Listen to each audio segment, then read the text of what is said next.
শুরু করছি ইলমা বেহরোজের লেখা আমি পদ্মজা গল্পের পর্ব সংখ্যা 24। বারান্দার গ্রিলে হাত রেখে আকাশের দিকে তাকিয়ে আছে পদ্মজা। তার পরনে শাড়ি রয়েছে। আকাশের বুকে থালার মতো একখানা চাঁদ। চাঁদের আলোয় চারদিক ঝিকমিক করছে। এক পাশ থেকে ভেসে আসছে ঝিঝি পোকার ডাক। খুব সুন্দর দৃশ্য। পদ্মজা কেঁপে উঠে পেছন ফিরে তাকালো। মোর্শেদকে দেখতে পেয়ে গোপনে হাঁপ ছাড়ল। মোর্শেদ বললেন, তোর মায়ের কি আর উঠে নাই? না আব্বা। মোর্শেদ চিন্তিত ভঙ্গিতে কিছু ভাবলেন, তারপর বললেন, তুই হজাক কেন? যা ঘরে গিয়ে ঘুমা, আমি ঘাটে যাইতাছি। আচ্ছা আব্বা। মোর্শেদের যাওয়ার পানে পদ্মজা তাকিয়ে রইল। সে কি যেন ভাবছে, কিন্তু কি ভাবছে ধরতে পারছে না।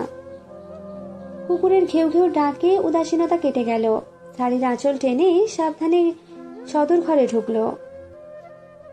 সদর ঘরে পাটি বিছিয়ে দূর দূরান্ত থেকে আসা আত্মীয়রা ঘুমাচ্ছে। তাদের ডিঙিয়ে পদ্মজা হেমলতার ঘরে আসে।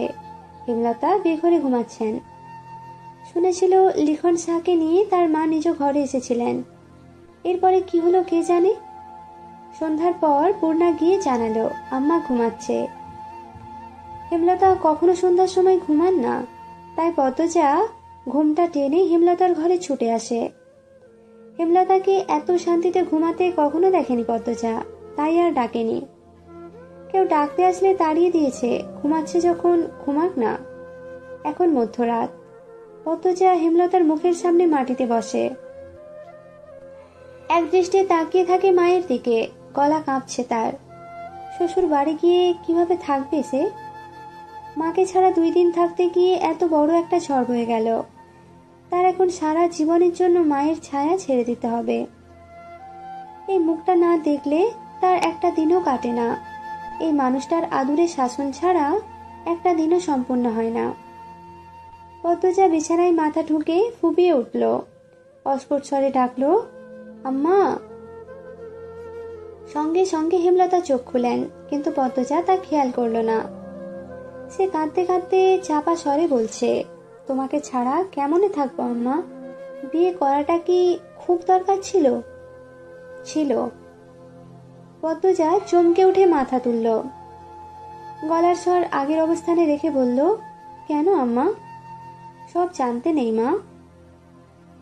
পদ্মজা মাথা নত করে নাক টানে। হেমলতা বললেন, বিয়ে হতেই হবে, বর বদল হলে সমস্যা নেই।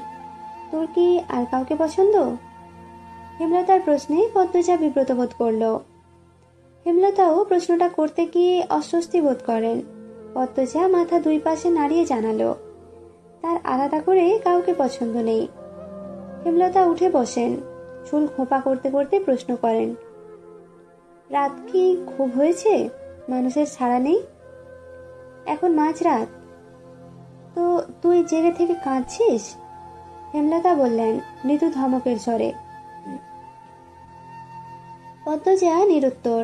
হেমলতা জানালার বাইরে চেয়ে দেখলেন। চাঁদের আলোয় চারিদিকটা উজ্জ্বল। চাঁদের আলো গলে ঘরের মেঝেতে পড়ছে। জ্যোৎস্না রাত। তিনি বিছানা থেকে নামতে নামতে পদ্মজাকে তাড়া দেন। শাড়ি পাল্টে সালোয়ার কামিজ পরে নে। কেন আম্মা? যা বলছি তাই কর। পদ্মজা ঘরে গিয়ে শাড়ি পাল্টে নিল। উঠানে এসে দেখে হেমলতার হাতে বৈঠা। পদ্মজা অবাক হয়ে প্রশ্ন করল, আম্মা তুমি নৌকা চালাবা? পূর্ণারে নেব? নেওয়া উচিত না? আচ্ছা যা, ওকে ডেকে নিয়ে আয়। প্রান্ত প্রেমা যেন টের না পায়। পদ্মজা অসহায়ের মতো তাকিয়ে রইল মায়ের দিকে। হেমলতা তাড়া দেন, যাবি তো? পদ্মজা হন্তদন্ত হয়ে গেল। কয়েক মিনিটের মধ্যে পূর্ণাকে নিয়ে ফিরল। পূর্ণা ঘুমে ঢুলছে। হেমলতা ঘাটে এসে দেখেন মোর্শেদ নৌকায় বসে বিড়ি ফুঁকছেন। নৌকা ছাড়ো। মোর্শেদ 2 মেয়ে আর বউকে দেখে হকচকিয়ে গিয়েছেন। তার মধ্যে হেমলতা যেভাবে বললেন নৌকা ছাড়ো, আরো ভরকে গেলেন। চোখ বড় বড় করে প্রশ্ন করলেন, কেন, কি তা হয়েছে? মোর্শেদ জবাব না দিয়ে পদ্মজা পূর্ণাকে নিয়ে হেমলতা নৌকায় উঠে পড়েন। স্থির হয়ে বসেন সেখানে। বৈঠা মোর্শেদের দিকে বাড়িয়ে দিয়ে মিষ্টি করে হেসে বলেন, জ্যোৎস্না রাতে নৌকা ভ্রমণে বের হয়েছি আমরা। তুমি এখন আমাদের মাঝি। হেমলতা থামেন, এরপর আঞ্চলিক ভাষায় বলেন, লও মাঝি, বইটা লও, ছাড়ো তোমার নৌকা। যত শিখি চাইবা তুমি ততই পাইবা। একসাথে 4টা দুঃখী মানুষ হেসে ওঠে। মুর্শিদ বইটা হাতে নিয়ে নৌকা ছাড়েন। হুট করেই যেন অনুভব করছেন যুবক কালে রক্ত শরীরে টকবক করছে। এই তো তার সংসার, এই তো তার আনন্দ। রাতের নির্মল বাতাস, মাদিনী নদীর স্বচ্ছ জলে চাঁদের প্রতিচ্ছবি। কচুরি পানারা ভেসে যাচ্ছে, সব কিছু সুন্দর, মনোমুগ্ধকর। পূর্ণার বুকের ভারটা খুব হালকা লাগছে। পদ্মজা প্রাণ ভরে নিঃশ্বাস নেয়। রগে রগে শান্তি ঢুকে পড়ে। আল্লাহ তাআলা যেন প্রকৃতির সৌন্দর্যে যে কোনো দুঃখী মানুষকে সুখী অনুভব করানোর মন্ত্র ঢেলে দিয়েছেন। মোর্শেদ নাকি গো? হিন্দু পাড়া থেকে কেউ একজন চেঁচিয়ে ডাকলো। মোর্শেদ এক হাত তুলে জবাব দিলেন, হ দাদা আমি। তা রাইতের বেলা যাইতাছ কই? মেয়ে বউ লইয়া জ্যোৎস্না পোয়াইতে বাইর হইছি দাদা। তোমাদেরই দিন মিয়া। মোর্শেদ আর কিছু বললেন না, হাসলেন। উপাস থেকেও আর কারো কথা শোনা গেল না। নৌকা আটপাড়া ছেড়ে হাওড়ে ঢুকে পড়েছে। সা সা করে বাতাস বইছে, গায়ের কাপড় উঠছে। হেমলতা 2 মেয়ের মাঝে এসে বসেন। তিনি চাদর নিয়ে এসেছেন। 2 মেয়েকে 2 হাতে জড়িয়ে চাদর ধরে ঢেকে দেন। বাতাসে চাদর উড়ে আরো আওয়াজ তুলছে। চাঁদটা একদম মাথার উপর, তাদের সাথে সাথেই ঘুরছে। মুর্শিদ মনের সুখে গান ধরেন।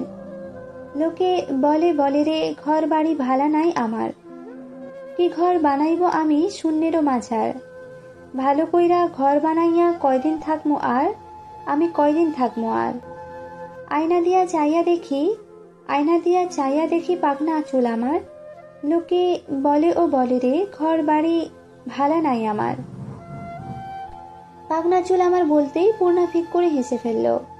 পদ্মজাকে ফিসফিসিয়ে বলল, আব্বা বোধ হয় এখনো জোয়ান থাকতে চাই। পদ্মজা চাপা স্বরে বলল, চুপ থাক, আপা কি সুন্দর গান গায়। মুর্শিদ গেয়ে যাচ্ছেন, এ ভাবিয়া হাসন রাজা হাইরে, ঘর তো আর না বাঁধে, কোথায় গিয়া রাখবো আল্লাহে, কোথায় নিয়া রাখবো, তাই ভাবিয়া কান্দে। লোকে বলে ও বলে রে, ঘর বাড়ি ভালা নাই আমার। জানতো যদি হাসন রাজা হাইরে, বাঁচবো কতদিন, বানাইতো দালান কোঠা করিয়া রঙিন। লোকে বলে ও বলে রে, ঘর বাড়ি ভালা নাই আমার। মোর্শেদ থামেন। 3 মা মেয়ে একসাথে হাতের তালি দিল। হাতের তালিতে চারপাশ মুখরিত হয়ে উঠল। এত সুন্দর একটা সময়, এত সুন্দর রাত বারবার ফিরে আসুক। মুর্শিদ হাঁ করে তাকিয়ে থাকেন সামনে থাকা 3টা মানুষটার দিকে। তাদের চোখে মুখে খুশি ঝিলিক মারছে, অথচ তিনি জানেন এক একজন কতটা দুঃখী। মুর্শিদ ঢোক গিলে লুকায়িত এক সত্যর কষ্ট লুকিয়ে যান। হেমলতা আর তিনি ছাড়া এই কলিজা ছেঁড়া কষ্ট কেউ জানে না। মুর্শিদ হেসে বললেন, এই অভাগা মাঝিরে কি আপনাদের মাঝে একটু জায়গা দিবেন? মুর্শিদের কণ্ঠে শুদ্ধ ভাষায় মিষ্টি আবদার শুনে পদ্মজা পুলকিত হয়ে উঠল। ইস, আজ সব কিছু সুন্দর। পূর্ণা বলে, দেব, এক শর্তে, নৌকা চালানোর বিনিময়ে যদি সিকি না নেন। মুর্শিদ মেয়ে রসিকতা দেখে হা হা করে হাসেন। সেই হাসি বারবার প্রতিধ্বনিত হয়ে ফিরে আসে কানে। তিনি বইটা রেখে এগিয়ে আসেন, হেমলতার সামনে বসেন। নৌকা নিজের মতো যেদিকে ইচ্ছে ছুটে চলছে। মুর্শিদ হেমলতাকে বলেন, 2টা ছেড়ে খালি তুমি ধইরা রাখবা, ছাড়ো তো এবার। আইরে, তোরা আমারে ধারে আইবা। পদ্মজা অবাক হয়ে মায়ের দিকে তাকায়। হেমলতা যেতে বলেন। পদ্মজা মুর্শিদের ডান পাশে বসে আর পূর্ণা বাম পাশে। মুর্শিদ পূর্ণাকে এক হাতে আর পদ্মজাকে আরেক হাতে জড়িয়ে ধরে হু হু করে কেঁদে ওঠেন। অপরাধী স্বরে বললেন, আমি পাপ হইয়া পারি নাই আমার ছেলেদের বেইজ্জতির হাত থাইকা রক্ষা করতে, আমারে মাফ কইরা দিস তোরা। মুর্শিদ কখনো এত আদর করে পদ্মজাকে জড়িয়ে ধরেননি। এই প্রথম ধরেছেন, আবার কাঁদছেনও। পদ্মজার কোমল নরম মন ব্যথিত হয়ে চোখ বেয়ে জল রূপে বেরিয়ে আসে। হেমলতা মোর্শেদের পায়ের কাছে এসে বসেন। মোর্শেদের হাঁটুতে মাথা রেখে দুই মেয়ের হাত চেপে রাখেন। কেটে যায় অনেক মুহূর্ত। নৌকা হাওরের পানির স্রোতে একবার এদিক তো আর একবার ওদিকে যায়। বাতাসে চারজনের চোখের জল শুকিয়ে ত্বকের সাথে মিশে গেছে। নিস্তব্ধতা ভেঙে পদ্মজা বলল, জানো আম্মা, আজ আমি বুঝলাম জীবনে সুখ দুঃখ কোনোটাই চিরস্থায়ী নয়। দুঃখে মর্মাহত না হয়ে সুখের সময়টা তৈরি করে নিতে হয়, তাহলে জীবনে সুখকর মুহূর্ত আসে। আবার সুখ সর্বক্ষণ সাথে থাকে না। দুনিয়ার লীলা খেলায় শর্তে দুঃখ বারবার ফিরে আসে। হেমলতা পদ্মজার দিকে না তাকিয়ে পদ্মজার ডান হাতে চুমু দেন। চাঁদটা অর্ধেক হয়ে এসেছে, খুব তাড়াতাড়ি আকাশে মিলিয়ে যাবে।